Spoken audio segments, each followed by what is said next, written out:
Ontem a gente estava falando do counting sort, né, do método de ordenação por contagem, que era interessante. A gente chegou no fim à conclusão de que ele pode ser muito eficiente, eficiência linear, em situações específicas, em particular quando o que ele está ordenando são inteiros pequenos, né, as chaves são inteiros pequenos, mas ele é muito limitado, porque ele está restrito a inteiros pequenos.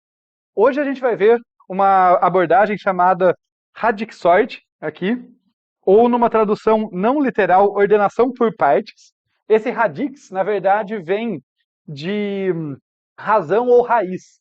Tá? Vai ficar claro ao longo da aula que razão, que raiz é essa. Tá?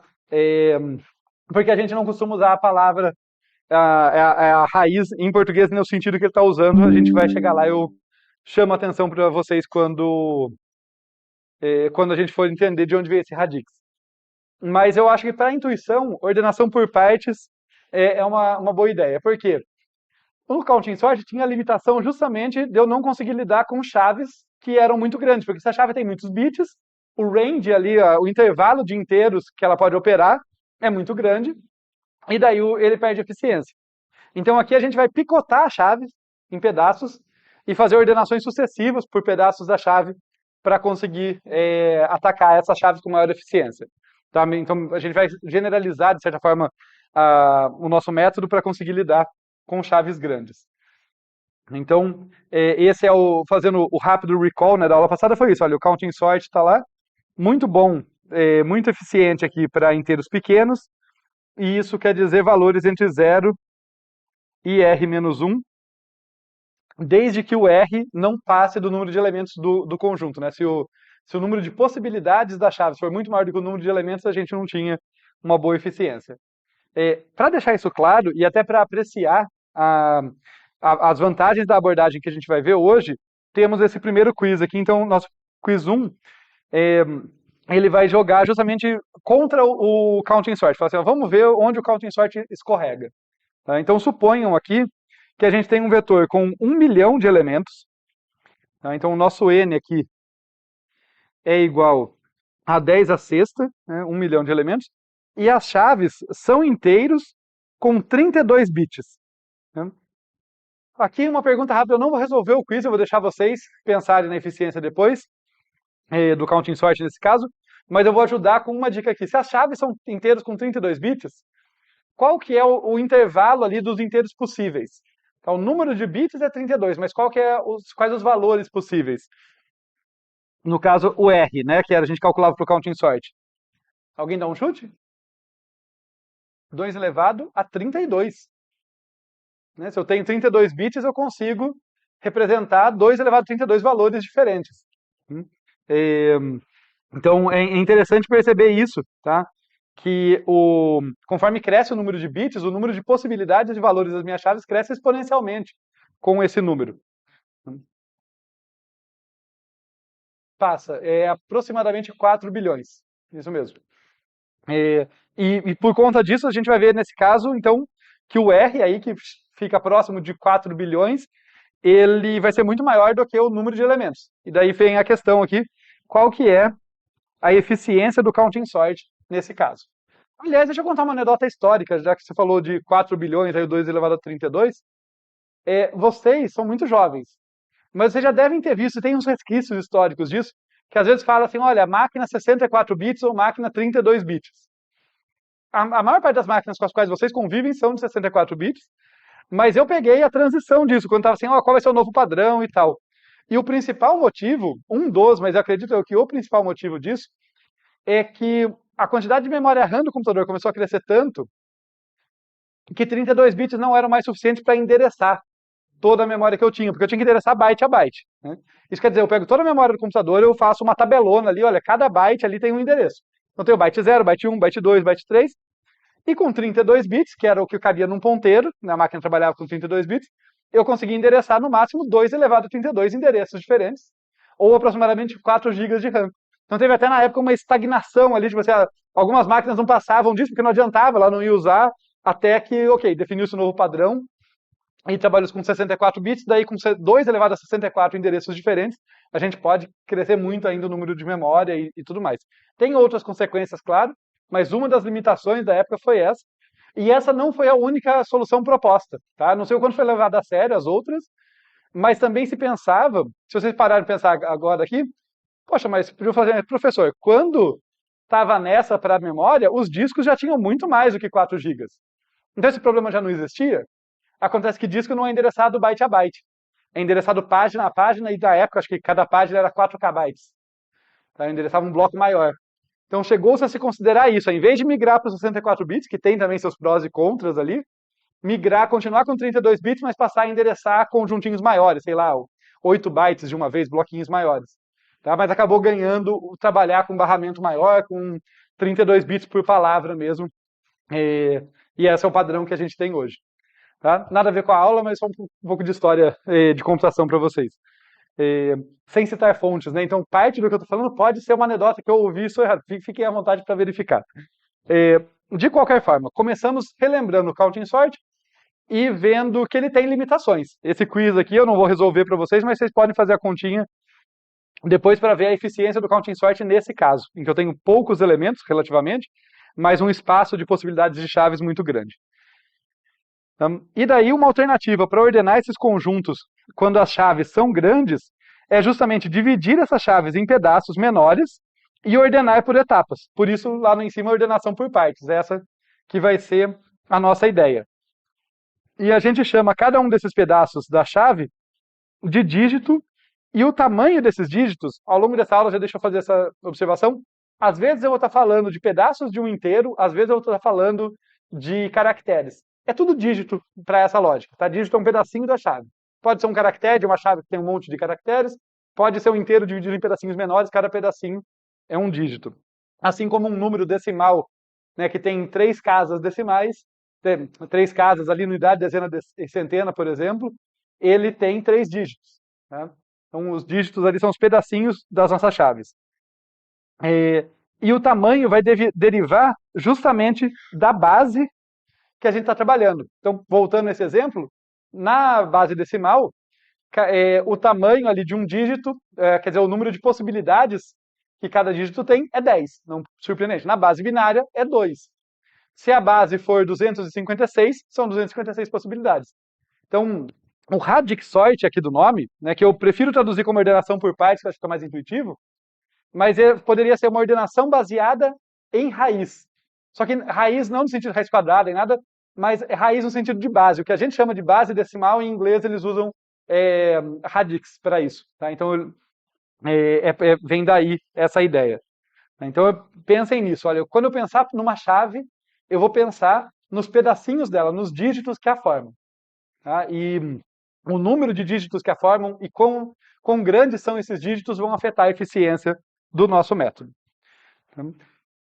Isso aqui tudo dando um contexto, a gente vai entrar em mais detalhes, ver exemplos mais precisos e tal, e mais didáticos também. Mas deixa eu, antes de entrar aqui no método que a gente vai trabalhar principalmente hoje, já falar para vocês que, dada essa ideia inicial de dividir a chave por partes, a gente tem 2 abordagens principais ali, 2 maneiras de fazer, que é indo do dígito mais significativo para o menos ou do menos para o mais. Quando você pega uma chave, pensa no inteiro. Eu posso ir da direita para a esquerda ou da esquerda para a direita nos dígitos. E isso não é uma decisão trivial. Tá? Isso faz diferença ali nos métodos que eu posso aplicar. Por conta disso, a gente vai falar especificamente do LSD Radix Sort hoje. Tá? No caso, se referindo aqui ao Least Significative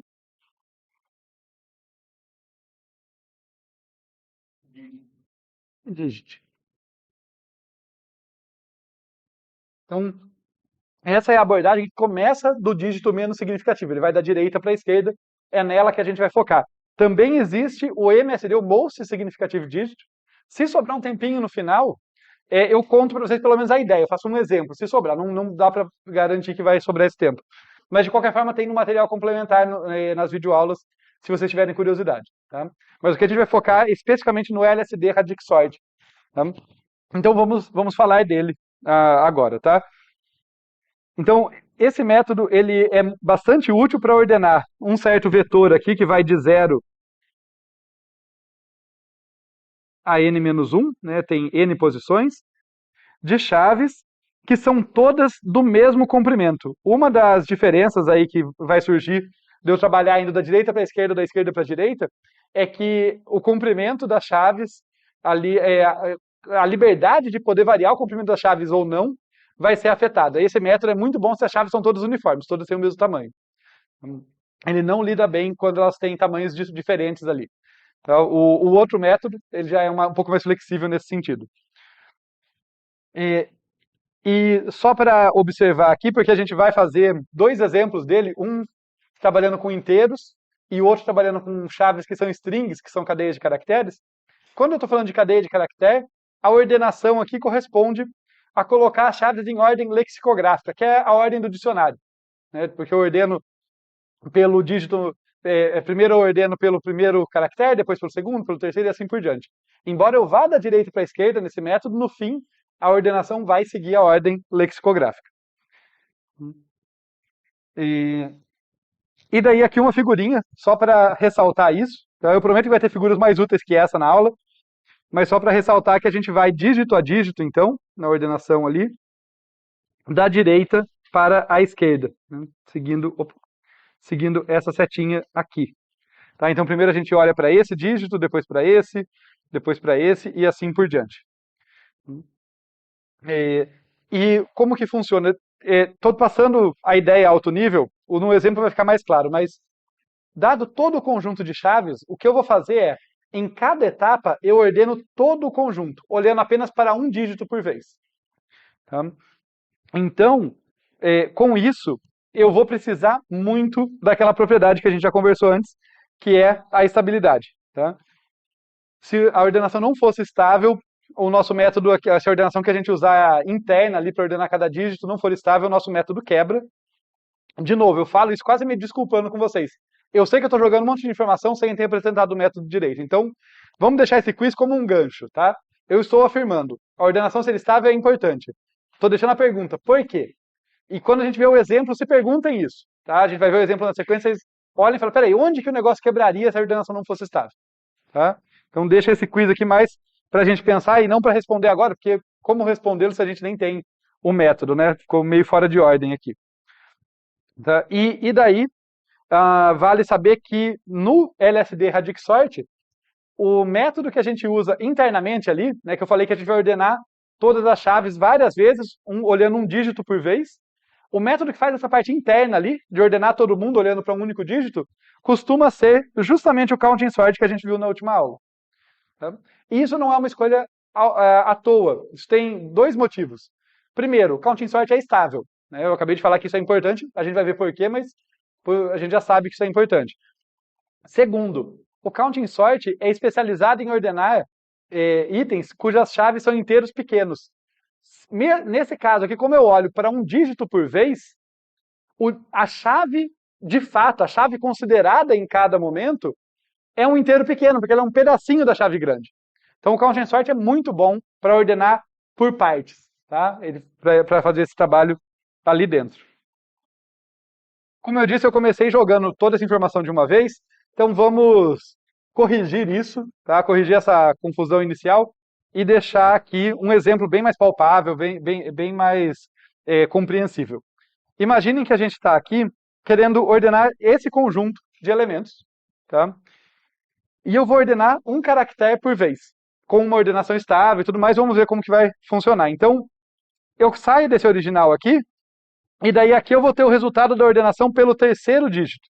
Tá? Então, para destacar, olha, eu começo olhando só para esses caras aqui.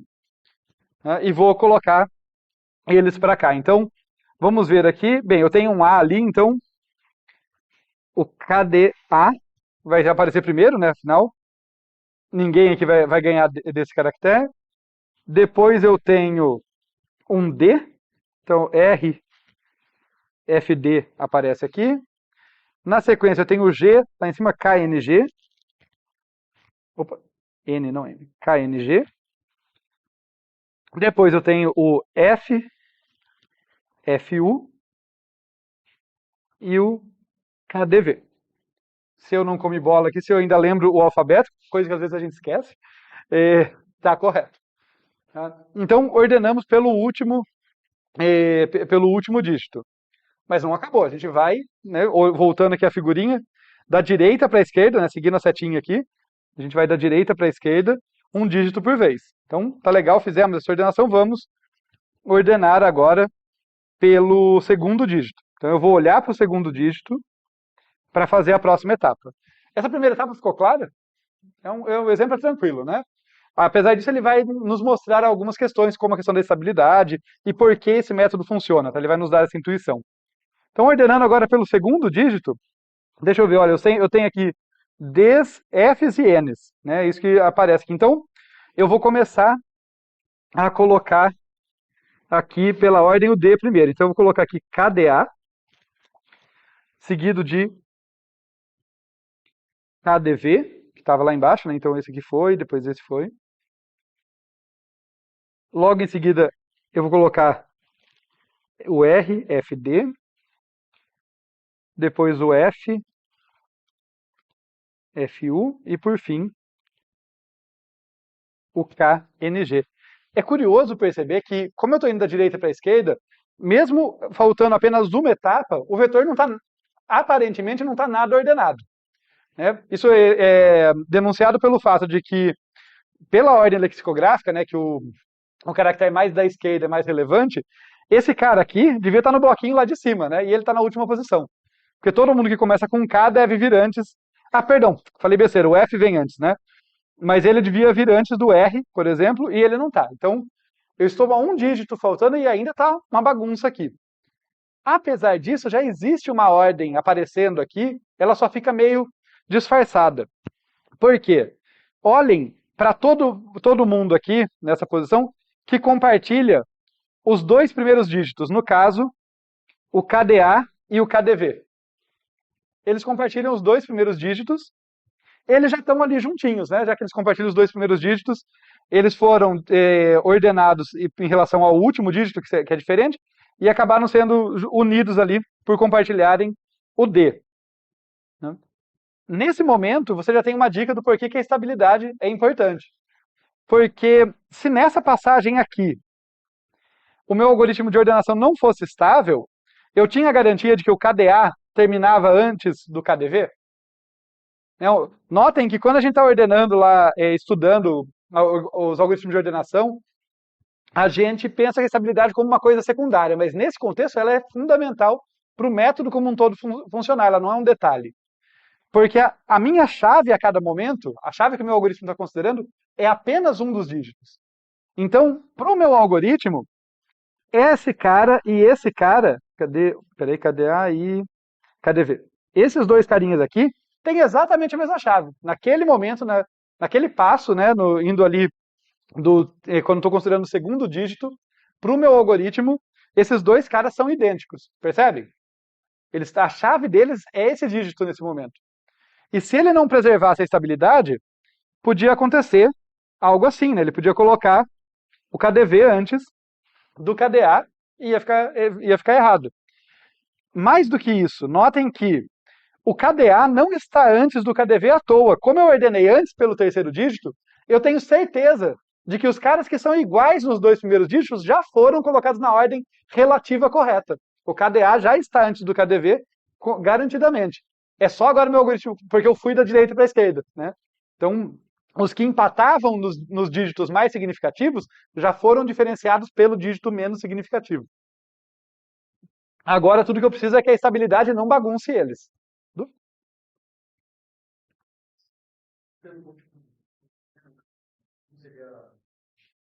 Se eu começar ordenando, nesse caso, se eu começar ordenando pelo primeiro, a gente não é que não vai manter a estabilidade, a gente não vai manter a ordenação.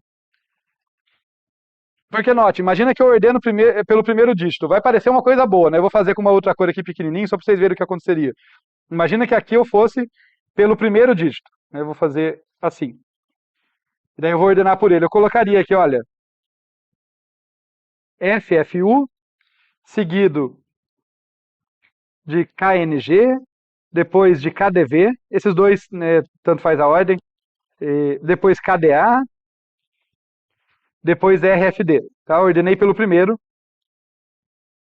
Parece que está uma coisa boa, né? Porque é o mais significativo. Só que logo em seguida, se eu tivesse indo, né? Que ordenar, não existe ordenar pelo primeiro apenas, tem que ordenar pela chave inteira. Se eu tentasse ordenar indo da esquerda para a direita, fazendo assim, né? Logo depois dessa etapa, eu ia ordenar por quem? Pelo segundo dígito. E toda a minha ordenação aqui seria perdida. Toda essa aparente organizada que deu na casa aqui seria perdida. Ó, se eu passar para cá, você vai ver que quem vai ficar em cima vai ser os que tem o D antes. Depois vem os que tem o F. Né? Então, acaba que esses caras não vão mandar na ordenação, falando de modo simplificado. Né?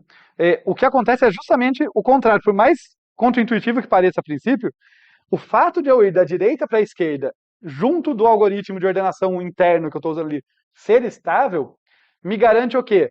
Me garante que, vamos pensar assim, a cauda já está ordenada. Então, todo mundo que empata nos dígitos mais significativos já foi colocado na ordem relativa correta. É o caso desses dois carinhas aqui. Né? Olha, eles empatam nos dois primeiros dígitos, mas pelo terceiro dígito, que foi a primeira ordenação que eu fiz, eles já estão em ordem relativa correta. Então, quando eu for ordenando depois, ninguém mais vai invertê-los. Eles vão acabar juntinhos na ordem certa, que é o que acontece aqui. Eles vão até mudar de posição depois, mas continuar juntinhos e na ordem certa. Então, esse é um momento aqui que a gente percebe a importância da estabilidade. Nessa passagem aqui, se não fosse estável, não garantia que o KDA terminava na frente do KDV, antes do KDV, porque os dois têm... Eu estou olhando só para o D. Né, os dois têm a mesma chave naquele momento. Mas continuando aqui para a gente ver como um todo, eu vou finalmente para o primeiro dígito. Tá? E daí a gente vai ordenar, a gente vai ter aqui o FFU na frente, né? Afinal o F é o menor deles. Todos que começam com K vão estar juntos, mas preservando a ordem anterior, por causa da estabilidade. Então vem aqui KDA, KDV e KNG. E por fim, o RFD. E daí a gente tem, de fato, o conjunto ordenado. Indo da direita para a esquerda, dígito menos significativo para o mais, e preservando a estabilidade. Para pegar um pouco mais essa intuição, tem a ver com o que eu já vinha falando, mas agora vamos olhar aqui na última coluna, tá? Em que todas as chaves estão ordenadas. Se a gente considerar a penúltima e focar apenas os elementos que começam com K, então vamos olhar aqui na penúltima coluna, tá? E ver todos os elementos que começam apenas com K. Quer dizer, temporariamente eu vou riscar esses caras aqui, vou fingir que eu tiro eles daqui. Tá? Só um instante.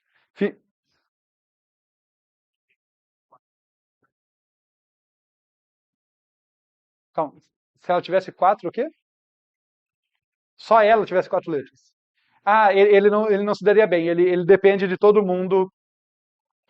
Eu até poderia pensar em algumas maneiras de adaptar. Por exemplo, considerando que toda string que termina antes, os últimos caracteres dela são o maior, correspondentes ao maior caractere possível ou ao menor, para jogar ela para o começo ou para o final.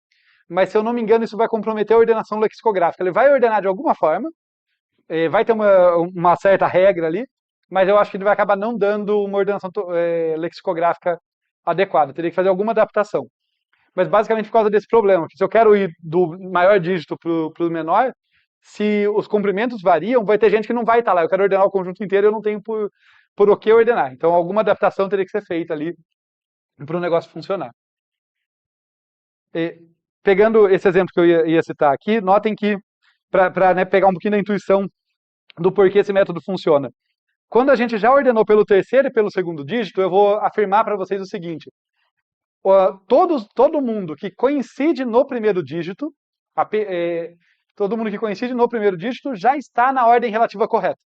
Essa que é a ideia principal aqui, tá? Então, se eu estou no iésimo dígito, todo mundo, eu vou ordenar pelo iésimo dígito nessa iteração, todo mundo do dígito i mais 1 até o final já está ordenado corretamente. Tá? Então falta só diferenciar esses, que é o que a gente vê aqui, né? KDA, KDV e KNG não parecem estar em ordem com relação aos outros dois, mas entre os que coincidem no K na primeira posição, eles já estão na ordem relativa correta. Então esse é um pouco da intuição de por que isso funciona. Uma dúvida aqui? Se tivesse mais dígitos, não funcionaria essa letra, mas se fosse um inteiro positivo, aí Não, não, calma. Isso aqui funciona com qualquer número de dígitos que você quiser. Não sim, funciona com dígitos variando. que aí se tiver mais muito, a produção é maior. É, quando a gente fala um inteiro positivo, se a representação dele tem um número fixo de dígitos, de bits, daí funciona. A gente vai ver um exemplo disso. É que daí não pensa no inteiro na base 10, porque afinal nós vamos estar no computador, né? Então, se eu tiver lá, as chaves são inteiros. Não precisa nem ser positivo, as chaves são inteiros. Eles são bits, concorda? São representados como bits. Se está todo mundo representado com 32 bits, eu consigo comparar. Se está todo mundo com 64 bits, eu consigo comparar. Agora, se tiver chave com 32 bits, chaves com 48 bits, aí bagunça, complica para mim. Né? Então, se as chaves variarem muito em valor, mas o número de bits que eu estou usando para representar for fixo, esse método funciona. É, fez sentido? Então, tentando, né, dar essa intuição aqui do porquê que esse método funciona, a afirmação que a gente consegue colocar aqui é que no início da iésima etapa, cor errada, no início da iésima etapa, quer dizer, quando eu estou lá no iésimo, ordenando pelo iésimo dígito, todas as chaves já estão ordenadas com relação apenas aos dígitos já considerados, quer dizer, com os dígitos que têm índices maiores que i, né, de i mais 1 para frente. Então, a ideia é que a gente vai ganhando um dígito por vez, ali cada vez a gente vai ordenando, vamos dizer, pela cauda das chaves. E a cada iteração a gente tem uma cauda um pouquinho maior, até que na última iteração está ordenado com relação à chave inteira. E deixando isso muito claro, essa propriedade ela só carrega de uma iteração para outra por causa da estabilidade. Senão ela se perdia. Tá? Vamos ver. A gente acabou de ver um exemplo, vamos ver nosso primeiro código aqui de uma implementação para lidar com strings, de uma implementação desse algoritmo para ordenar chaves que são strings todas com o mesmo tamanho. Então, no algoritmo que a gente vai ver em seguida, tem alguns parâmetros que eu queria explicar antes para vocês. No caso, o W aqui, que vai ser o comprimento em dígitos de cada chave. Então, né, o W é que vai fixar para a gente todas as strings têm o mesmo tamanho. Assim como no nosso counting sort, R vai ser o universo de valores com os quais a gente está trabalhando, mas não da chave inteira dessa vez, mas sim de cada dígito. Então, a minha chave pode ser grandona, porque ela é composta de muitos dígitos, né, por causa do tamanho por conta do tamanho W aqui.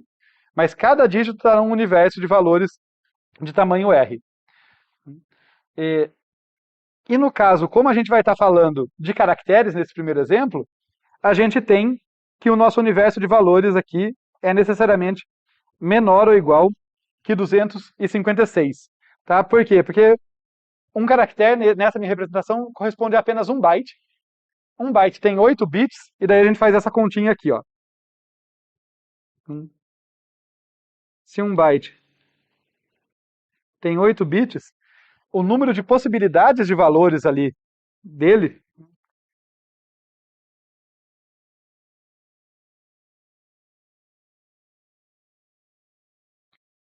possibilidades de valores diferentes que um byte pode ter, vai ser igual a 2 elevado a 8, que é igual a 256. Tá? Então, como eu estou trabalhando com um byte por vez, um caractere por vez, eu sei que meu universo de valores aqui tem que caber dentro do universo de valores representado por um bytezinho.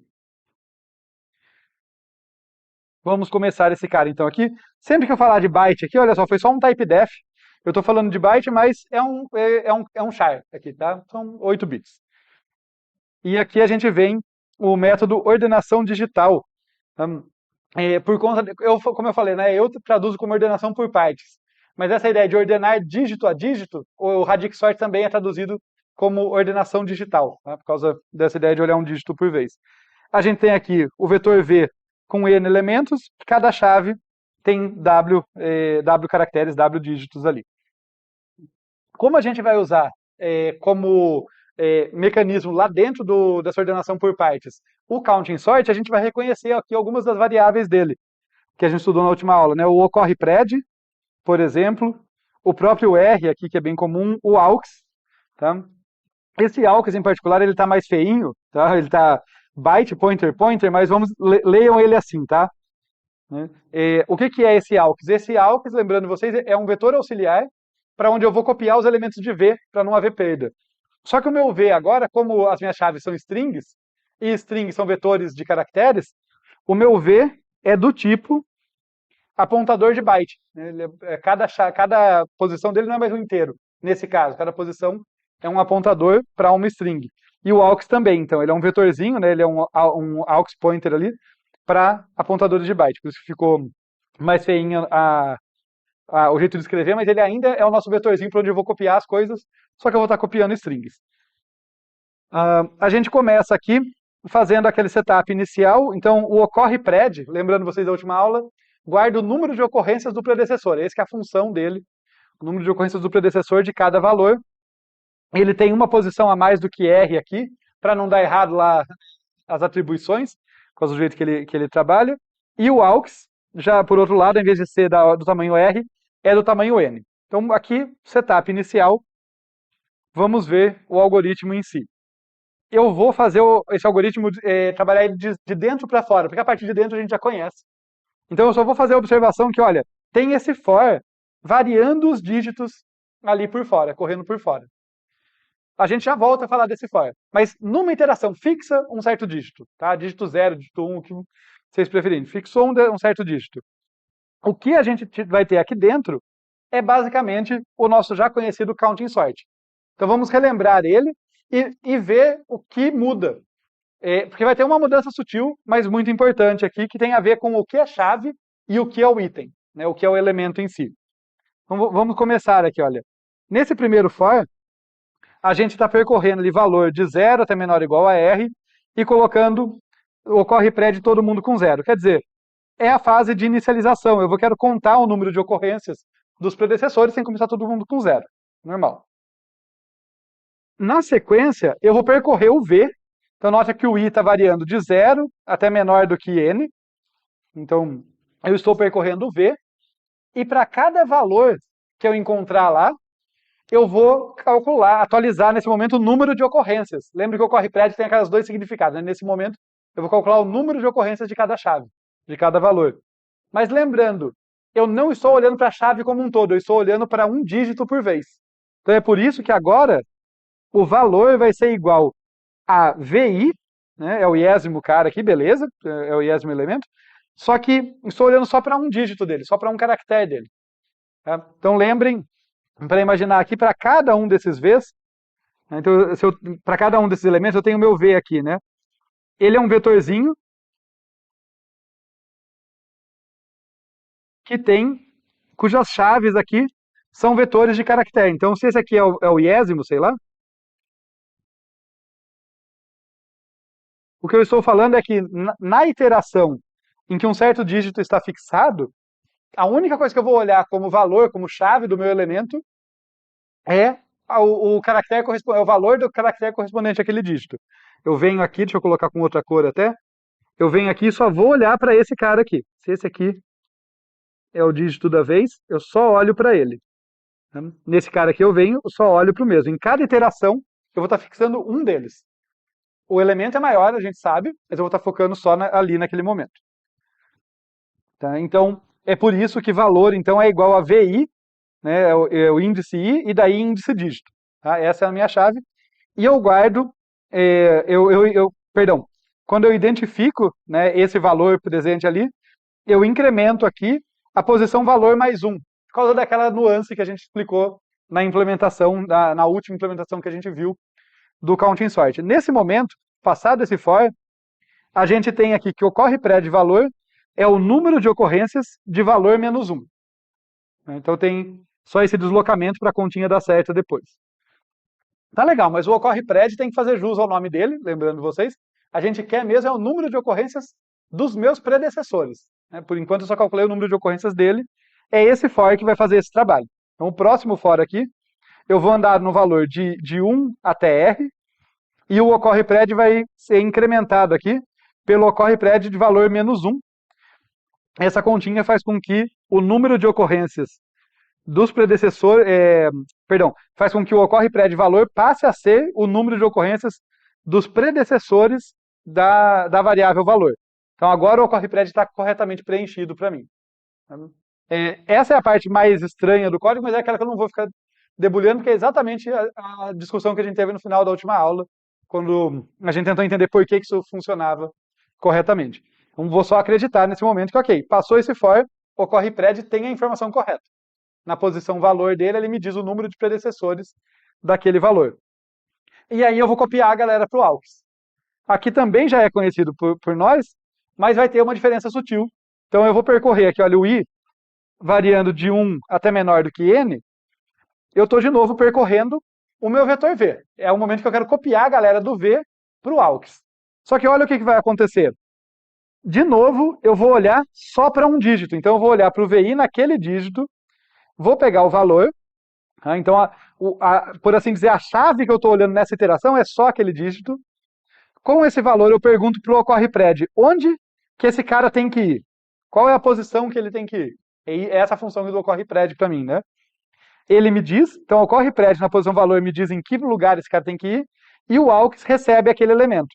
Eu estou enfatizando isso porque na última aula a gente teve bastante trabalho para escapar de um counting sort, entre aspas, que não copiava o elemento de fato. E lá não era tão óbvio perceber isso porque a chave e o elemento eram a mesma coisa. Aqui é nitidamente diferente, né? Olha, a chave aqui, o valor, é isso aqui. O valor é dado pelo dígito atual daquele cara. Já o elemento é ele inteiro.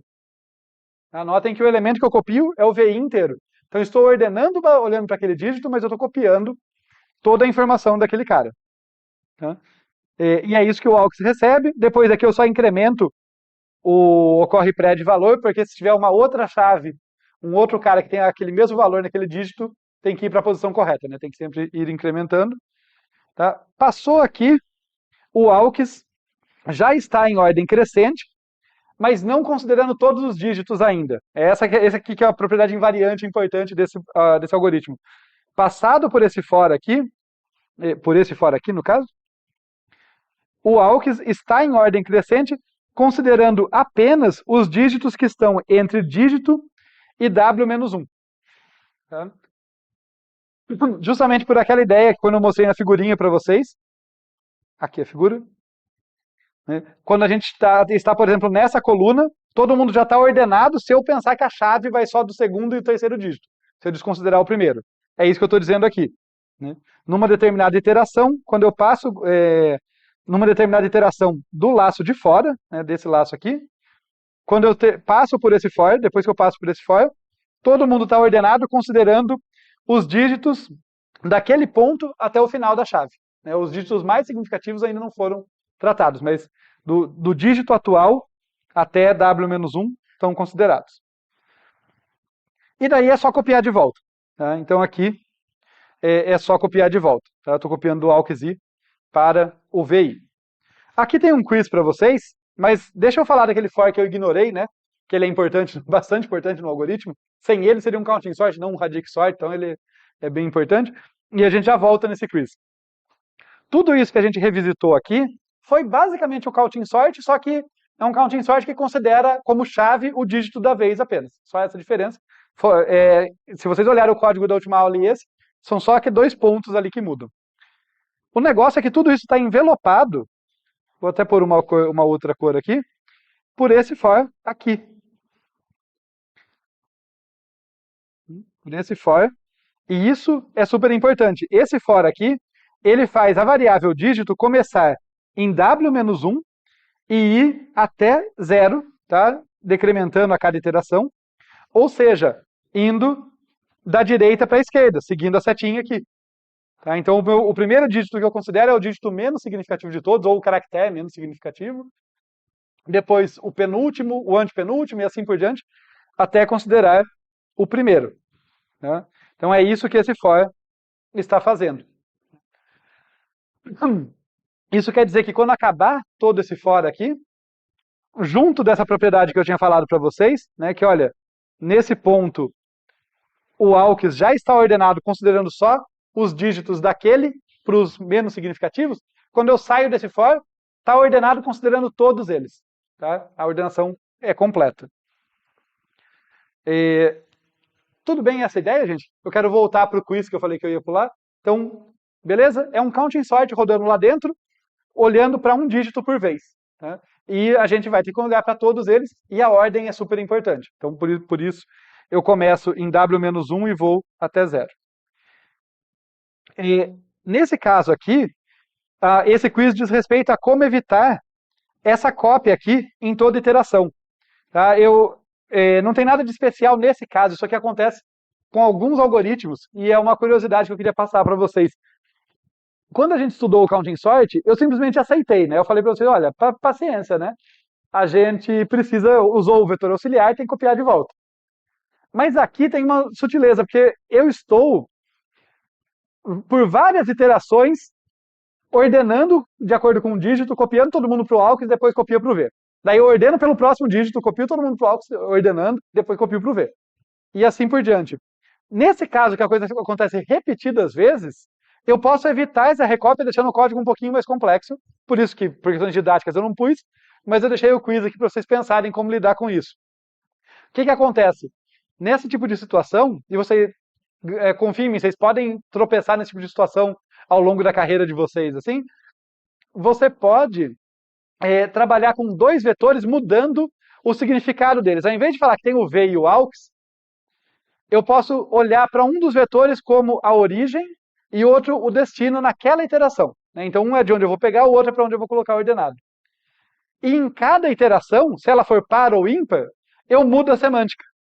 Então, eu podia chegar aqui no final, ao invés de copiar para o V, eu simplesmente tenho algum jeito ali no código, vai ter que ter um if, vai ter que ter algum jeito, alguns mais elegantes, outros menos, de falar, olha, na próxima iteração, você olha para o AUX e copia para o V. Depois, na outra, você olha para o V e copia para o AUX. E assim você evita essa recópia. Se o número total de iterações for ímpar no final, você vai ter que fazer uma cópia a mais para devolver para o V. Se for par, já vai estar lá. Tá? Mas esse é um quiz que eu queria só trazer a ideia para vocês. Pensem depois se vocês quiserem tentar fazer mesmo e tal. Porque eu já tropecei nele em algumas situações. Assim, sabe? Toda vez que você precisa de um auxiliar, se isso for repetido às vezes, você pode evitar ali mudando o significado do vetor a cada momento. Beleza? Fez sentido? É só uma coisa, não tem nada a ver com Radix Sort, com a semântica do Radix Sort, é só um detalhezinho de programação. Então, voltando para cá, só para falar que as análises invariante, corretude, aquelas coisas todas, falando da invariante aqui no início de cada iteração do laço externo, quer dizer, desse laço roxo aqui, o que a gente tem é que as strings estão ordenadas, como eu tinha dito, com relação aos subvetores que vão de dígito mais 1 até o final. Quer dizer, elas estão ordenadas como se elas estivessem olhando apenas para esse pedaço da string, de dígito mais 1, do caractere dígito mais 1, até o caractere W menos 1. Tá? Isso aqui para todo I. Para todos os Is aqui de 0 a N menos 1. Tá? Esse é um invariante importante que a gente mantém. Tá? Na primeira iteração está ordenado só com... depois da primeira iteração, melhor dizendo, está ordenado só com relação ao último dígito. Isso é fácil de se convencer. Mas graças à estabilidade, a gente não trocar posição relativa, depois da segunda iteração está ordenado com relação ao penúltimo e último. Depois da terceira iteração está ordenado com relação ao penúltimo, penúltimo e último. E assim por diante, até que quando a gente sai desse laço, o dígito aqui que estava sempre diminuindo, ele é menor do que 0, e daí no caso a gente vai estar ordenado de 0, né, já que ele vai ser menos 1, então quando sair eu vou estar ordenado do dígito 0 até o dígito W menos 1, e eu estou ordenado com relação à chave inteira. Tá? Então esse invariante eu vou construindo ali aos pouquinhos a ordenação e no final ele me garante tudo ordenado. Vamos falar da eficiência de tempo. Eu vou passar meio rápido porque é muito parecido com o nosso amigo Counting Sort, mas tem uma coisinha a mais, então temos que passar aqui. Né? Olha só, esse for aqui de cima, estou variando o valor, então ele é da ordem de R, né? Se eu olhar aqui, olha, ele vai de valor variando de 0 até R. Esse outro for aqui vai de 0 até N, então da ordem de N. Só destacar para vocês, eu estou fazendo análise rápida assim, Porque eu sei que aqui dentro só tem operação constante. Se aqui dentro tivesse um outro for alinhado, ou chamasse uma função auxiliar que tem uma complexidade maior, isso teria que entrar na conta. É que não é o caso, né? Que são instruçõezinhas, um número constante de instruções, então eu estou só olhando para o número de iterações. Esse laço aqui da ordem de R, esse outro da ordem de N, e esse outro aqui da ordem de N. Então, fixada uma iteração do laço de fora, fixado um dígito, a gente tem da ordem de N mais R operações. É o counting sort, né? Proporcional ao número de elementos mais o número de possibilidades de valores para as chaves, N mais R. Acontece que a gente itera esse laço de fora por quantas vezes, gente? Vamos lá, teste para ver se vocês estão acordados. Por quantas vezes esse laço roxo aqui vai iterar? Da ordem de W, né? Do tamanho da palavra. Então, para cada um dos dígitos possíveis, que vão de W-1 até 0, a gente itera da ordem de N mais R operações lá dentro. A gente tem da ordem de N mais R operações lá dentro. Né? Isso vai nos permitir chegar à conclusão que o nosso algoritmo é da ordem de N mais R vezes W. Tá? Então, o radix sort aqui, a gente diz que ele é linear no número total de dígitos. Tá? Isso, a continha que a gente fez precisa é isso aqui mesmo. É N mais R vezes W iterações, da ordem de N mais R vezes W. Tá? Mas o jeito que o pessoal fala às vezes como eu passo um número constante de vezes por cada dígito, né, eu analiso um dígito por vez ali, e passo um número constante de vezes por cada dígito, ele é linear no número de dígitos. Claro que o número de dígitos não depende apenas do número de elementos, depende também de qual o tamanho do dígito, qual o tamanho da chave. Tá? Por isso que fica N mais R vezes o W aqui, esse número total. Então, só para preencher certinho para vocês aqui, N é o número de chaves, R aqui é o número de valores que cada dígito pode assumir, e W é o número de dígitos de cada chave. Né? Para a gente pensar criticamente sobre o que isso aqui significa, observem que eu estou falando que ele é da ordem de N mais R vezes W. A gente já conhece ordenações de propósito geral que ordenam da ordem de N log N. Tá? Então, a conclusão que a gente tira, olha, se eu tenho um N aqui e eu tenho um N aqui, tá?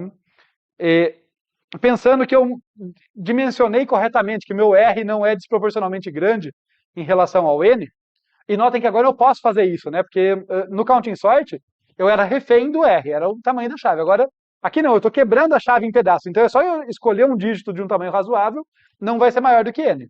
Né? Nesse caso aqui, a gente até falou, né? Olha, eu vou ter aqui no máximo 256 possibilidades. Então, se eu estiver ordenando de 1000 elementos para cima, o R não é o problema. Né? Para esse dígito está bem dimensionado. Isso quer dizer, então, que no fim, quem eu estou comparando nessa situação é o N com o W, versus o N com o log N.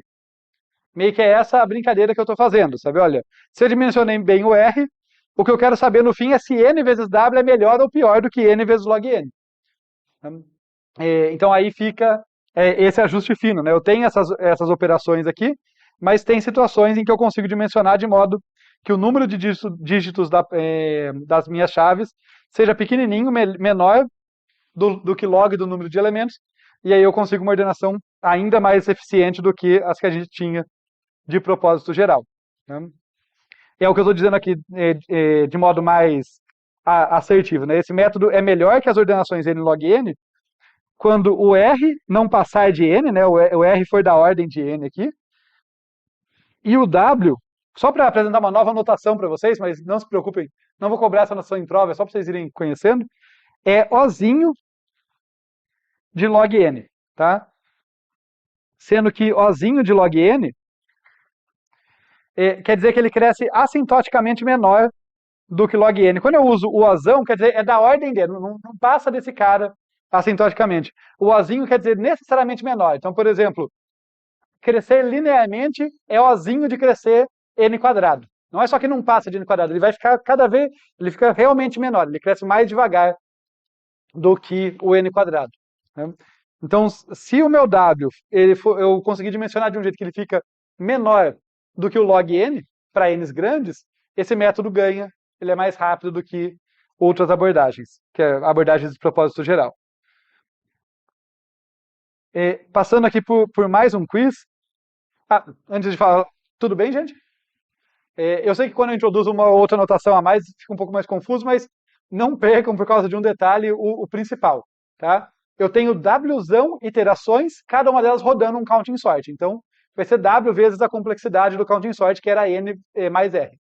Wzão vezes N mais R. Se Wzão for grande, não é tão eficiente. Se ele for pequenininho, beleza. É uma eficiência bem boa. Esse que é o bottom line aqui para tirar dessa análise.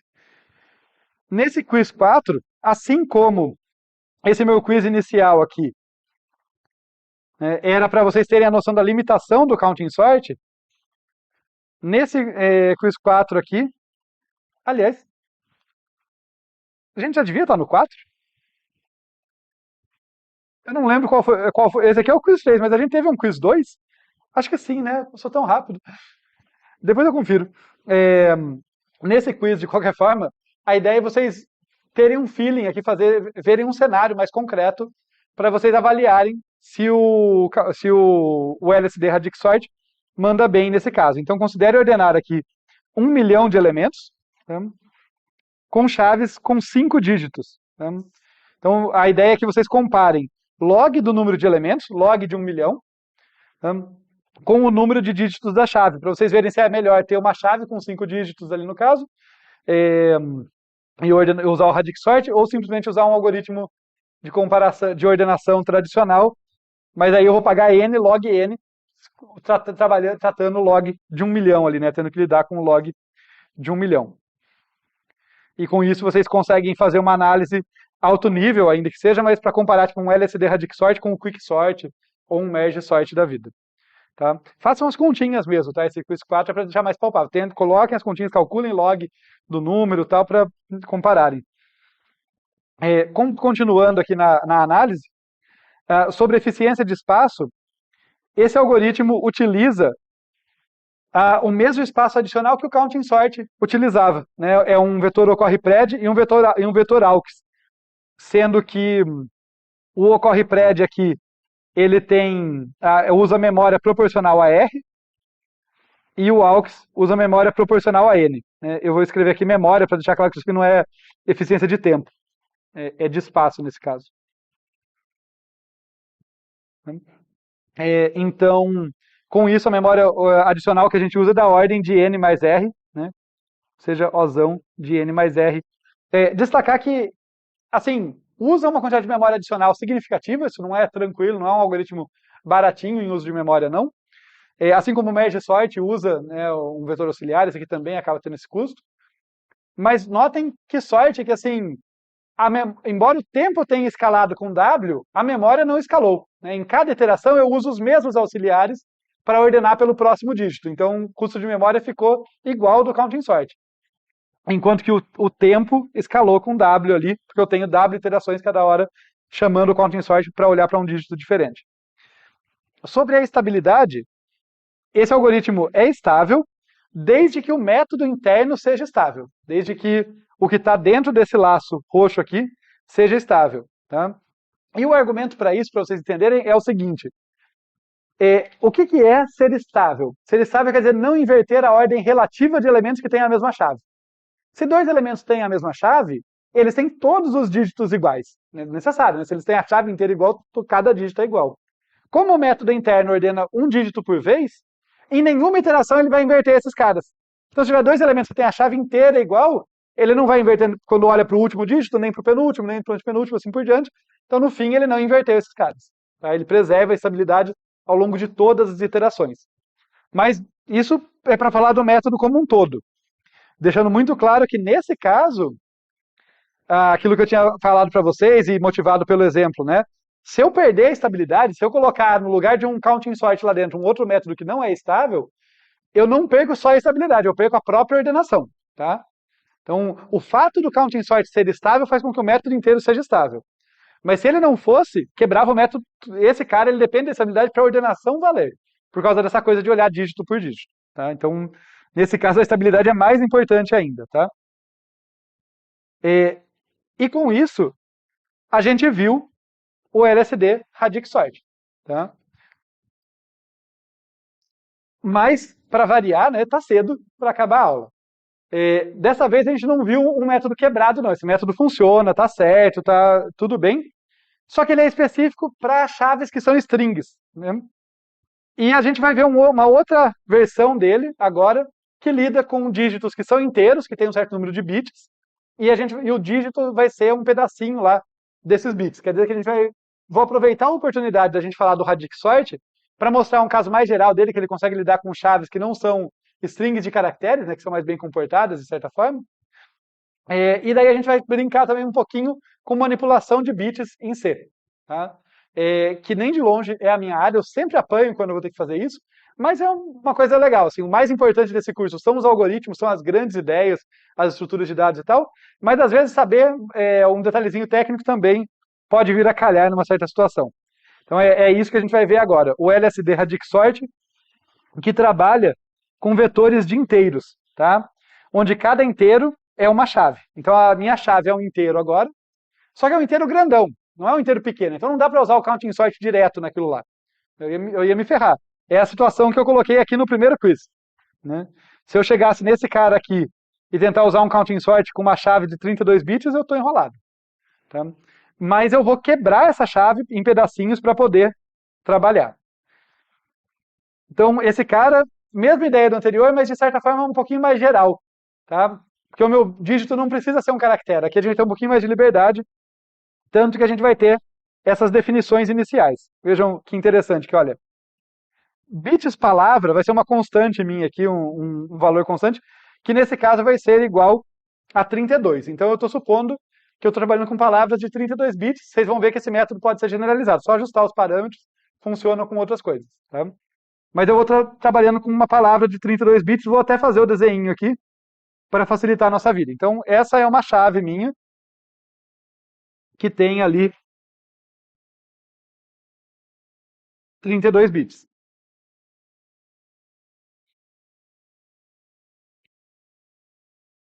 Bits dígito me diz quantos bits tem cada dígito. Então, olha que aqui eu já posso dimensionar, né? Eu posso trabalhar com dígito pequenininho, com dígito grandão, e pode ser melhor ou pior, a gente vai analisar isso. Nesse caso, eu estou começando de algo convencional. Estou começando com número de bits do dígito igual a 8. 32 dividido por 8 dá 4. Essa continha eu ainda sei fazer, até porque eu preparei a aula antes, né? Então, cada dígito aqui vai ter 8 bits. A palavra tem 32, um caractere aqui, um dígito, tem 8 bits. E disso eu tiro dígitos palavra. Esse aqui é muito importante, tá? Não que os outros não fossem, mas essa aqui vai ser super importante para mim, porque no algoritmo anterior me passavam como parâmetro, me falavam, ó, é o W, o comprimento da sua chave é W, confia. Aqui é o que tem que calcular. Então, dígitos palavra vai ser o meu número de dígitos na palavra, que nada mais é do que essa divisão, né? Bits palavra por bits dígito, que nesse caso vai ser justamente o 32 ali de cima, dividido por 8, que é igual a 4. Então, número de dígitos da minha palavra, nesse caso, nessa configuração, dá 4. Esse código funciona se eu brincar com esse número ou esse número, tá? A única coisa que eu tenho que tomar cuidado é a divisão ser exata. Se me colocar um bits dígito 3 ali, eu não garanto nada. Tá? Porque eu não verifiquei o que acontece quando não divide a chave direitinho. Mas se for qualquer múltiplo de 2 ali, é para funcionar, para o código que a gente vai ver funcionar e tudo dá certo. Por fim, e essa operação aqui é super importante para a gente, a base vai ser igual a 1 deslocado aqui, shift left, bits dígito. Antes de fazer essa continha, deixa eu chamar a atenção para vocês, porque, de novo, a versão anterior simplificava umas coisas para a gente. Ela falava, olha, qual que é o número de possibilidades de cada dígito? Confia. Qual que é o tamanho? É W. Agora aqui a gente está tendo que ver as relações entre esses caras. E no caso, quem vai fazer as vezes do R antes é essa base. Tá? Ele vai ter a mesma semântica. A base é o número de possibilidades de valores que cada dígito pode ter. E o que acontece? Vamos fazer uns exemplos aqui, para facilitar a nossa vida. Se eu colocar aqui, por exemplo, esse número 0001, em binário isso aqui é 1. Né? Se eu shiftar ele para a esquerda uma vez, vai virar, isso aqui é 1, deixa eu só colocar assim. Se eu shiftar ele para a esquerda uma posição, vira 2. Se eu shiftar ele para a esquerda mais uma posição, vira 4. E se eu fizer isso mais uma vez, e daí eu vou parar com o meu exemplo, né? Vira 8, certo? Assim como acontece na base decimal, né? Se eu desloco um número decimal, eu multiplico por aquela base. Se eu desloco ele para a esquerda, eu multiplico por 10.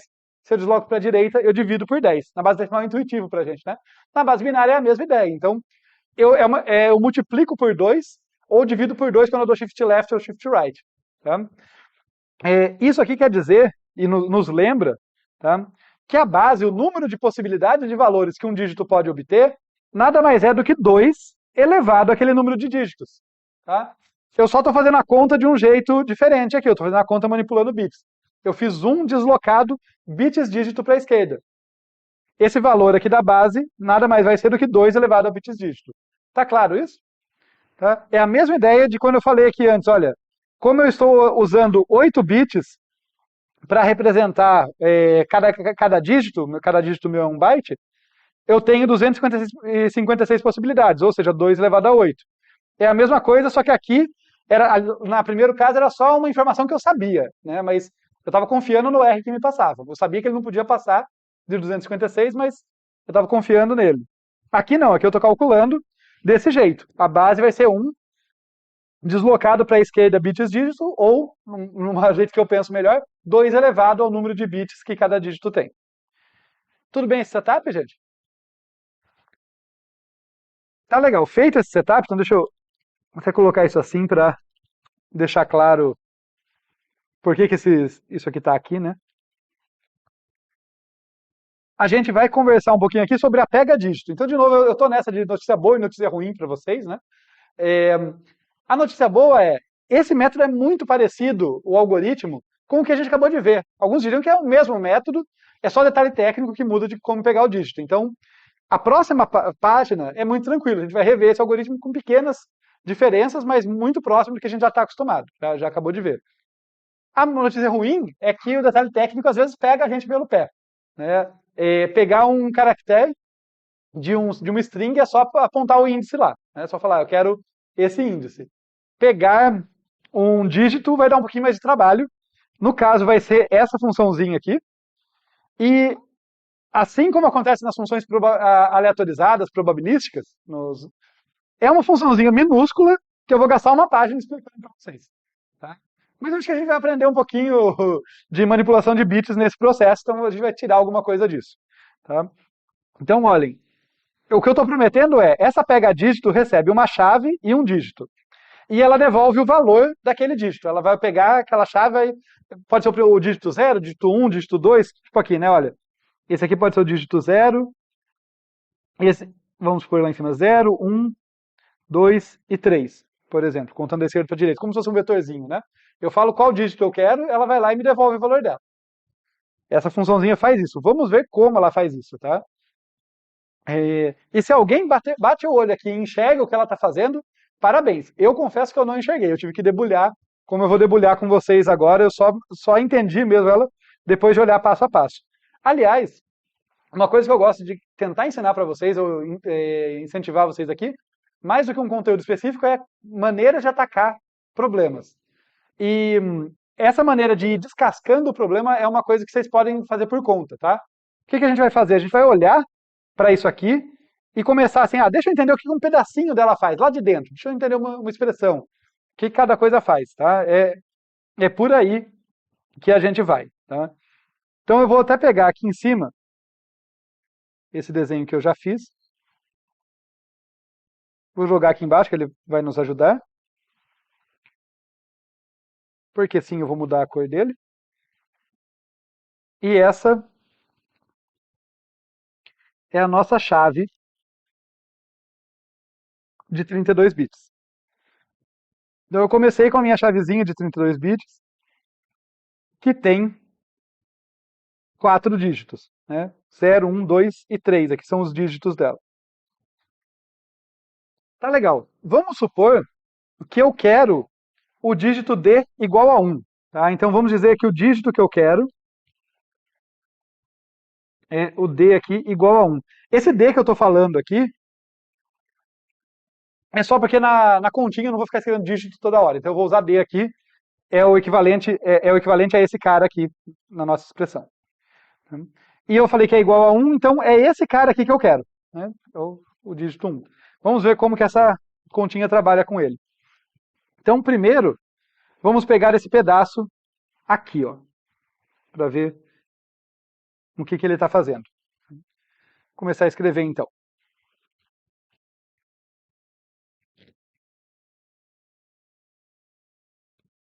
Dígitos palavra, menos 1, menos dígito. Tá? Nesse caso, meu número de dígitos da palavra é 4, né? 0, 1, 2, 3, 32 por 8 ali é 4. Menos 1, tá? Que aqui é só para um ajuste, porque a gente começa a contar no 0. E menos dígito, que no meu caso, o meu D é 1. Então, eu falei que eu ia usar D e a primeira coisa que eu fiz foi escrever dígito, né? Deixa eu ser coerente aqui. Eu vou usar D.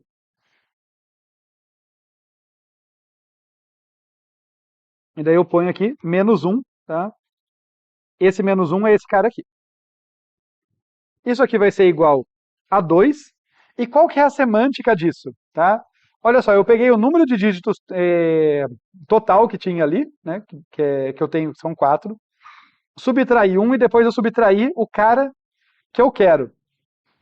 Isso me sobrou 2, que é, vejam vocês, isso aqui.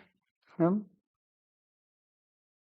2 aqui, que é o número de dígitos, tá? Não de bits, embora eu tenha feito a chave ali, mas é o número de dígitos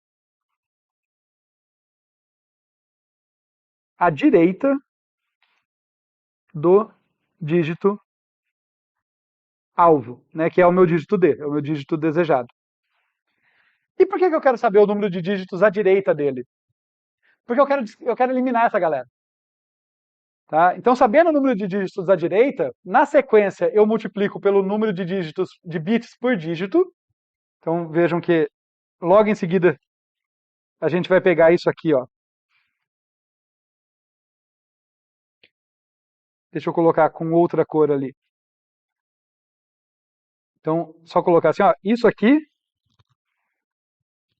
estava dentro do azul aqui em cima, né?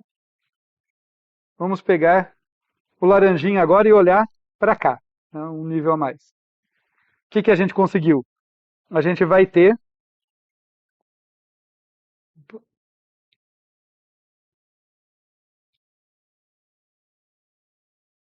bits dígito vezes esse negócio todo aqui. Deixa eu ser coerente, colocar azulzinho aqui. E laranjinha aqui. A conta é fácil, né? Vai ser 2 vezes 8. Ou, ser coerente com a ordem ali, 8 vezes 2. Multiplicação é comutativa, mas só para facilitar a nossa vida, né? O que dá 16. Mas o importante é a gente perceber o quê? Isso aqui nada mais é do que o número de bits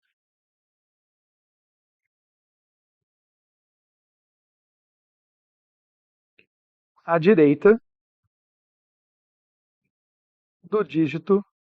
do meu dígito D, que é meu dígito alvo. Certo? Agora eu sei quais são esses bits. Por que isso é útil para mim? Porque, olha o que eu vou fazer aqui. Eu vou pegar minha chave e vou dar um shift left desses bits. Quer dizer, eu vou descartar esses caras. Sempre que você joga um cara que está um certo bit à direita de onde ele pode ser representado, ele desaparece. Né? Não cabe mais. É equivalente a dividir por 2 várias vezes ali. Né? E isso quer dizer, então, que quando a gente faz a próxima etapa, eu vou colocar ela aqui, só para uma questão de completude, que a gente deixar tudo certinho aqui. quando a gente faz essa próxima etapa aqui, chave, e deixa eu achar uma outra cor aqui pra gente. O azulzinho claro, vamos ver. Então, daí eu vou pegar isso aqui, ó. Esse cara, dando ênfase para essa operação, né? O que isso aqui está fazendo por nós, né?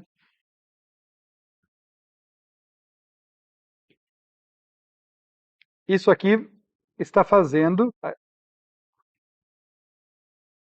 a chave ser deslocada 16 bits para a direita.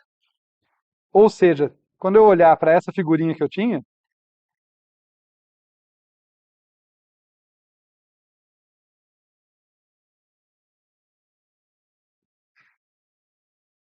deixar ela um pouquinho maior e apagar isso aqui. Toda essa informação que estava aqui, deixa eu até ver como que eu posso representar isso aqui. Vamos dizer que aqui tem uma informação, sei lá, x, x, x, x, y, y, y, y, k, k, né? Que escolhilária é a minha, né? Então, ao fazer isso, agora tem que copiar de novo, droga. Devia ter feito isso antes de copiar.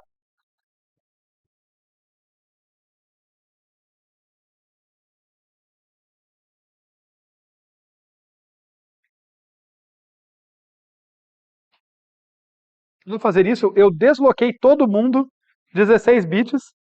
Isso quer dizer que essa galerinha aqui se foi. Foi todo mundo jogado à direita do limite ali que eu posso representar. E esses carinhas aqui vieram para cá. Puxei o tracinho que eu não queria puxar, mas tudo bem, detalhe. Então, ok? Essa primeira parte, tá claro? Não, olha, o que eu quero, vamos lembrar o que eu quero. Eu quero pegar só aquele dígito. Tô na metade do caminho, né? Porque eu acabei de descartar todo mundo. Eu acabei de descartar todo mundo que estava à direita dele. Agora ele já está aqui, olha, tá só ele já posicionado ali no lugar certo, né? A partir do primeiro bit. Faz sentido? Então estou focando naquele cara. Eu tenho que descartar essa galera aqui, né? É isso que está faltando. Como que eu vou fazer isso? Bem, vocês viram lá em cima que eu tinha chamado a atenção que base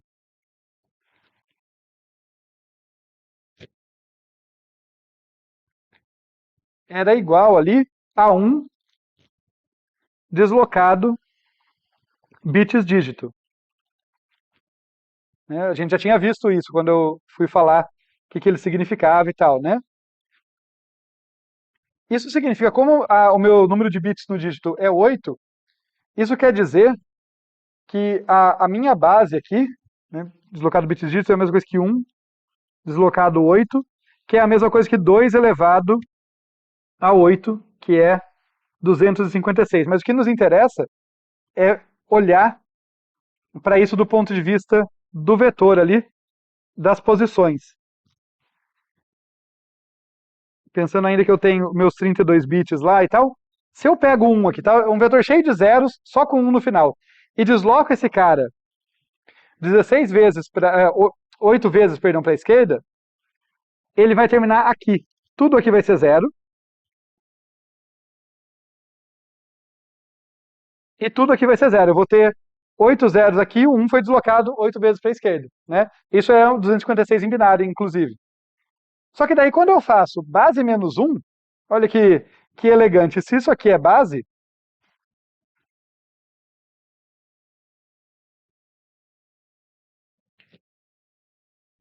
base menos 1 vira uma máscara que só tem uns nas primeiras posições. Deixa eu corrigir isso aqui.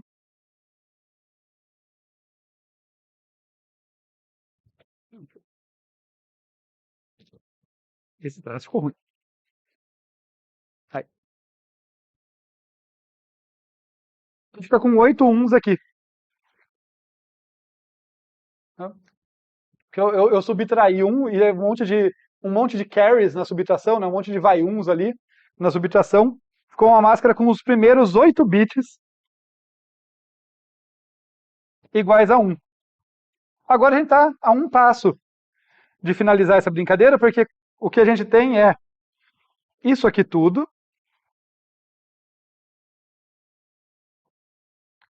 Eita, acabou meu espaço. Dimensionei mal, aparentemente.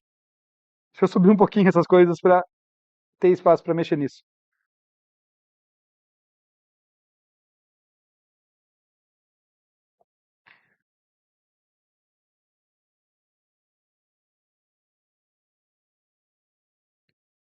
Isso aqui, vamos lá colocar um último destaque, né? Pegar o roxo aqui, por exemplo, tem esse E comercial aqui. Vou fazer só assim para destacar ele. Tem esse E comercial com base menos 1. Então, quando eu pego esse valor aqui com E comercial com base menos 1, o que eu tenho, esse E comercial aqui, o E lógico em C são dois Ezinhos, né? Esse E é o E lógico, é o E bit a bit.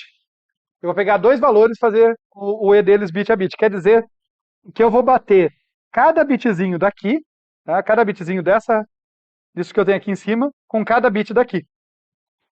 Todo mundo que foi pareado com 0, o que vai acontecer na operação de E? 0 E qualquer coisa dá 0.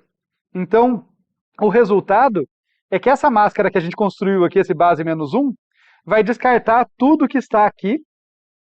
No caso, aqui já era 0 mesmo, mas aqui tinha coisas, né? Nesse nosso exemplo. E vai deixar todo mundo que está aqui, porque todos os bits que estão aqui vão ser feitos com 1. Tá? Então, quando eu termino isso aqui, o que a gente tem é apenas esse carinha aqui. Deixa eu ver se eu vou conseguir colocar ali só para deixar o exemplo do resultado. Deixa eu tentar diminuir aqui.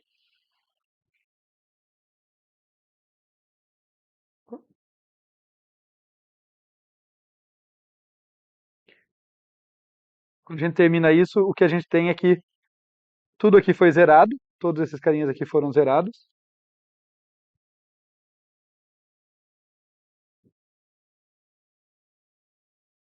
E a gente só tem aquele cara que a gente queria, o dígito em que a gente estava interessado. Ok?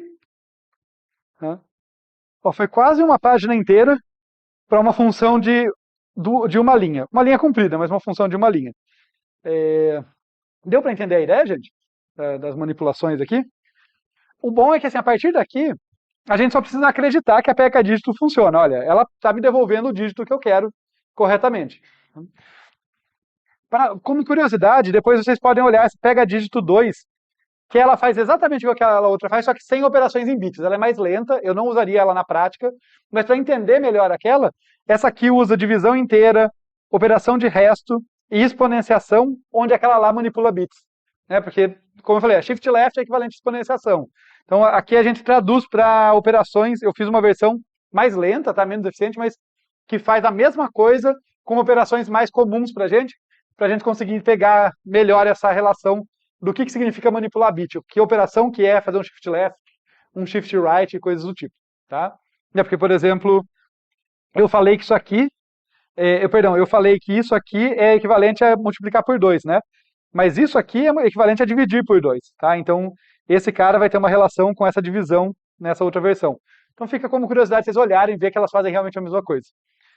Para olhar aqui o LSD Radix Sort, para a gente fechar, o que esse cara faz é quase a mesma coisa que o anterior, só que em todo lugar que o anterior simplesmente usava um índice para pegar um dígito, aqui a gente vai usar essa funçãozinha. Tá? Então tem aqui ocorre pred e aux como de costume. Tá? Esse cara aqui de fora, né, é o nosso for principal, tá? Que vai iterar ali dígitos palavra vezes. Né? Ele vai de dígitos palavra até 0, sempre diminuindo. Quer dizer, dígitos palavra realmente está tendo a função que o W tinha antes, só que o dígitos palavra agora foi a gente que calculou. E para começando aqui, importante, começando no maior deles e terminando no menor, né, indo da direita para a esquerda, nos dígitos, perdão. E daí é o nosso velho amigo counting sort. Eu só vou destacar, portanto, para a gente não gastar tanto tempo aqui, onde mudou. Tá? Então aqui, inicialização. Estou inicializando o ocorre prédio como de costume. Aqui muda uma coisinha. Eu chamo a pega dígito. Né? Para pegar aquele dígito não é trivial, como a gente viu, precisa de uma funçãozinha. Eu chamo ela, eu falo, olha, pega o dígito atual daquele valor, daquela chave. E ele me devolve e eu calculo o ocorre prédio aqui para ter o número de ocorrências de valor -1. Depois aqui a gente atualiza o ocorre prédio, também aquilo que a gente já está acostumado, e com isso a gente tem o número de ocorrências dos predecessores de valor. E daí a gente vai para a ordenação em si, uma vez que eu já tenho essa informação, né? Eu vou percorrer aqui todo mundo, todos os valores em V, usando a pega dígito de novo, né, para pegar o dígito correto, e colocando o VI aqui no lugar certo do AUX, né, onde o lugar certo é dado justamente pelo ocorre prédio com aquele valor. Estou passando rápido porque é de novo, né, gente? Tudo bem? Tranquilo? Podem fazer até esse exercício, olhar esses dois códigos, né, está disponível para vocês. Vocês vão ver que muda basicamente os lugares que eu estou usando a pegar dígito, antes eu tinha que usar outra coisa. É basicamente isso que muda. E tá bom, e daí aqui eu estou copiando de volta. Tá legal, então essa é uma versão da nossa função que funciona com chaves inteiras. Tá?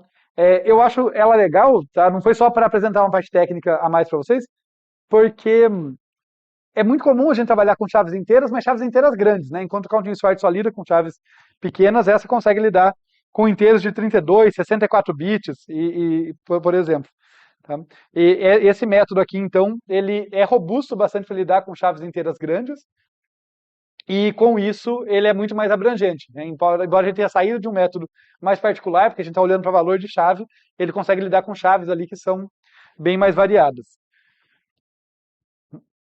Na questão de eficiência de tempo desse algoritmo, deixa eu chamar a atenção para vocês de uma coisa aqui. Vai ser muito parecido com o que a gente já viu, então eu vou tentar passar rápido, onde eu posso passar rápido e chamar a atenção onde tem algumas coisas interessantes para a gente pensar. Então, olha, esse cara aqui é O de base. É proporcional à base. Esse aqui é O de N. Esse aqui, da ordem de base. E esse aqui, O de N, assim como esse último aqui embaixo. Então a gente já sabe que o laço interno leva tempo proporcional a N mais base, nenhuma surpresa. A base está fazendo as vezes do R antes, né? Então, ok, nada demais. Vocês vão ver onde que tem uma coisinha a mais aqui. Prometo, vai ter alguma novidade, não vai ser só um nome diferente. Esse laço roxo, tá, que termina aqui, né, esse laço roxo itera da ordem de dígitos palavra vezes. Né? Então, é O, vamos colocar assim, de dígitos palavra, que nada mais é do que o meu nome para número de dígitos que tem na chave. E corresponde ao W de antes. Então, até aí foi só uma nomenclatura diferente. Acontece que esses números foram deduzidos. Esses números a gente pode brincar com eles, a gente pode variar e eles se relacionam ali. Então, vamos mostrar isso aqui, olha só. Então, o Radix Sort é linear no número de dígitos, não no número de elementos, mas no número de dígitos. Isso quer dizer da ordem, como a gente acabou de concluir, de N mais base vezes dígitos palavra. Sendo aqui, só para completar, né? N o número de chaves, base o número de valores que cada dígito pode assumir, né? O número de valores possíveis para cada dígito, e dígitos palavra, que eu podia ter escolhido um nome melhor, um nome menor para essa variável, né? É o número de dígitos de cada chave. Beleza. Acontece que base e dígitos palavras não são mais valores que foram dados a priori. Base é 2 elevado a bits dígito. A gente que definiu essas informações, né? Olha, base nada mais é do que 2 elevado a bits dígito. E palavra, já aproveitando que eu estou aqui, dígitos palavra é bits palavra sobre bits dígito. Dígitos palavra é bits por palavra, bits por chave sobre bits dígito. Isso quer dizer que eu posso reescrever essa eficiência aqui em cima, ó, de modo equivalente, por da ordem de n mais 2 elevado a bits dígito vezes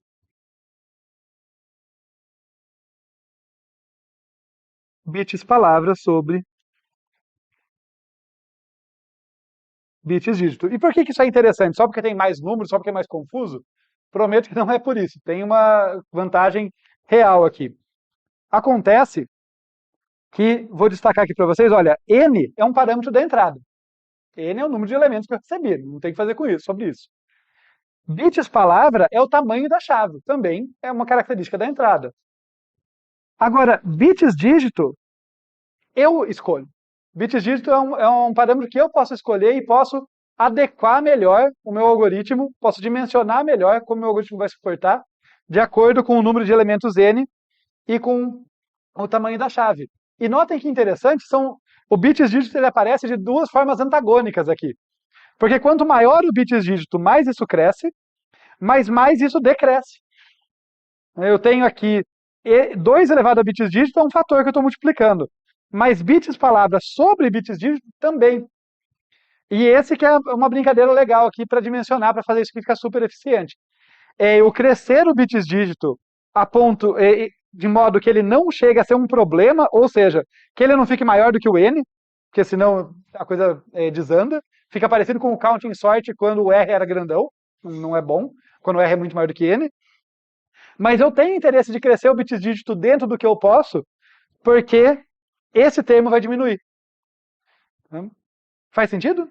Ok? Que a gente tem aqui uma escolha de projeto dentro do próprio algoritmo. Esse número de bits, dado ali, eu falo para vocês, olha, está aqui um conjunto de elementos, tem 1 bilhão de elementos, as chaves são inteiros de 32 bits. Qual algoritmo que você usa? Que eu quero a maior velocidade possível ali. Melhor desempenho. Vocês vão ter que olhar e brincar com vários aqui, fazer continhas para decidir qual é o número ideal de bits dígito para ter a maior eficiência. Tá? E daí, para vocês poderem brincar um pouco, eu vou deixar. Era para ser um exemplo, mas dado o avançado da hora, vai virar um exercício, também funciona bem desse jeito. Tá? Então, a ideia aqui é que se os dígitos forem pequenos e as chaves grandes, a complexidade de tempo pode acabar superando n log n. Lembrem que quem a gente quer bater é o n log n, então a gente quer dimensionar de modo a ser melhor do que isso. Por outro lado, se os dígitos forem grandes em relação às chaves, a eficiência tende a O de n. Tá? Eu não estou falando que esse algoritmo é O de n, não, mas ele pode se comportar praticamente como um linear se o dimensionamento for correto. E daí vocês façam essas continhas. Eu vou passar só os valores aqui e eu vou deixar a continha para vocês completarem. Então, tome aqui n igual a 1 bilhão, quer dizer 10 à nona. Então, vamos deixar n igual a 1 bilhão. Bits dígito igual a 1. Tá? Daí vocês calculam a base e, no caso, bits palavra... e bits palavra 64. Isso. Todo o resto aqui dá para deduzir. Base, dígitos palavra, para ver a continha ali para comparar com log. Tá? Então, comparem aí com log de 10 à nona. Para a gente saber o que a gente prefere. Se a gente prefere ter esse fator aqui multiplicando n, ou se a gente prefere ter log n multiplicando n. Tá? Então, compare log de 10 à nona com o bits palavra sobre bits dígito, com o número de dígitos da chave aqui, que eu quero que vocês façam a conta. Vejam ali quem ganha.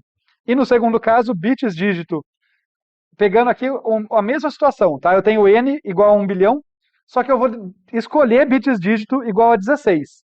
Vejam qual vai ser a base. Bits palavra, eu vou trabalhar com 32 bits nesse caso, para a gente ver.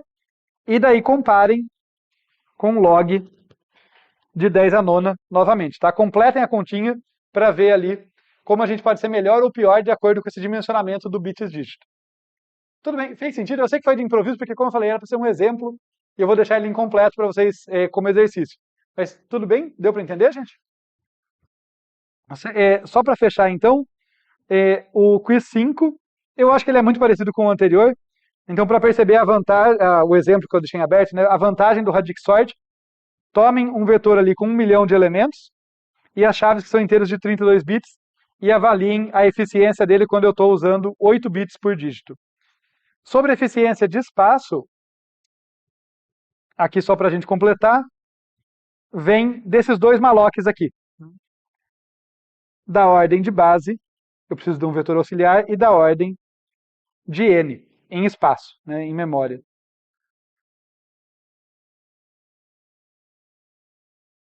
Isso quer dizer que é da ordem de n mais base. E notem que, novamente, base cresce exponencialmente com o número de bits no dígito. Então eu tenho que tomar cuidado ao dimensionar isso aqui, tá? Ok, deixa eu ver se tem... Desculpa. A observação que eu acabei de fazer é exatamente o que estava aqui. Será que tem algo mais para contar? É isso. A base cresce exponencialmente, tá? Tenham isso em mente. Tá? Isso significa que tanto o consumo de espaço, de memória adicional, quanto de tempo, pode ser comprometido se eu começar simplesmente a crescer o número de bits no dígito, tá? em cada dígito. Então tem que tomar esse cuidado ali, porque se a base superar n, ela compromete a eficiência do método. Por fim, ele é estável pelo mesmo argumento do anterior, é o mesmo algoritmo nesse sentido, né? Isso não mudou. Tá? Então, essa aqui foi uma segunda versão do algoritmo que a gente viu ali até a primeira metade da aula. A única coisa é que aqui eu estou manipulando os bits diretamente e eu posso dimensionar isso. Tá? Então, daí, esse tipo de exercício de análise é legal. Tá? Façam isso, por favor, porque dá para vocês perceberem como o comportamento do algoritmo pode mudar, ainda que ele sempre vai estar correto, mas em questão de eficiência pode mudar bastante se vocês fizerem boas decisões de projeto ali, de dimensionamento. Tá legal, gente? Acho que por hoje é isso. Lembrem que existe o Most Significative Digit Radix Sort.